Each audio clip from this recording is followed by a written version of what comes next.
నియోజకవర్గాలు ఉన్నాయి కాబట్టి ఈ 2 నియోజకవర్గాలు ఉన్నటువంటి దాదాపు 1,00,000 మంది ముస్లిం ఓటర్లు గంపగుత్త నగర మేయర్ అబ్దుల్ అజీజ్ ఇప్పుడు మేయర్ని చూస్తున్నాం. ఏ డివిజన్ లో కూడా అడుగు పెట్టారు అతలేని. రాష్ట్ర అధ్యక్షుడిగా ఈ విధంగా మైనారిటీ ప్రాపర్టీ కబంధ హస్తాలు ఇరుక్కోబోతుంది.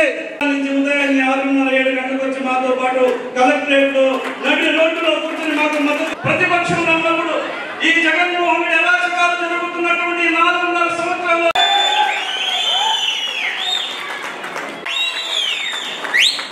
రాజకీయాల్లో ఈరోజు ఉండే పరిస్థితుల్లో చంద్రబాబు నాయుడు గారు ముఖ్యమంత్రి కావాల్సిన అవసరం ఉంది.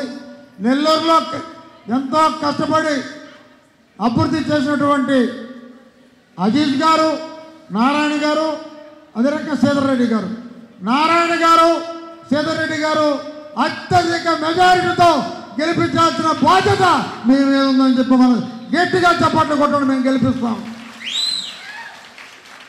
అయితే ఏ తప్పు చేయకపోయినా చంద్రబాబు నాయుడిని జైల్లో పెట్టి ఈ పార్టీని అనచాలని చూశాడు మూర్ఖుడు జగన్. అనే చెప్పే విధంగా ఈనాడు ఇంత పెద్ద సంఖ్యలో హాజరైన నా సోదర ముస్లిం సోదరులకి నేను మనస్ఫూర్తిగా అభినందిస్తున్నా. ఈరోజు ముస్లింలకు కర్తవ్యం ఉంది, ఒక బాధ్యత ఉంది. ఎందుకంటే ముస్లింలు అన్ని రకాలుగా ఇబ్బంది పడే సమాజం.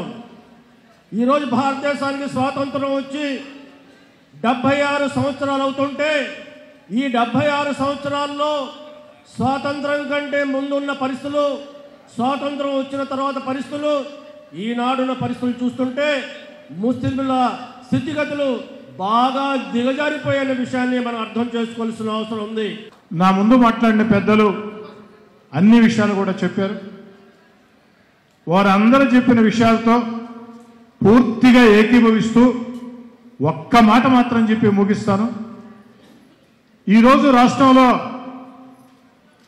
వైఎస్ఆర్ కాంగ్రెస్ పార్టీ ప్రభుత్వం ఎలా ఉందంటే, సామాన్యుడి మాటల్లో ఇటీవల ఒక కార్యక్రమానికి వెళ్ళి వస్తూ ఉంటే కారు ఎక్కేటప్పుడు దారిలో ఒక ఆటో డ్రైవర్ వెళుతూ ఆటో ఆపి నా వద్దకు వచ్చి నమస్తే అన్న అన్నాడు.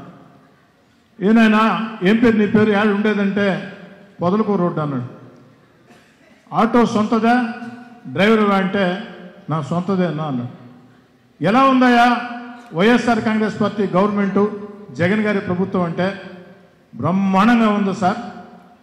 ఒక్క మాటలో చెప్పాలంటే ఈ చేతితో 10 రూపాయలు ఇచ్చి ఈ చేతితో 100 రూపాయలు లాగేస్తున్నారు సార్ అని చెప్పారు.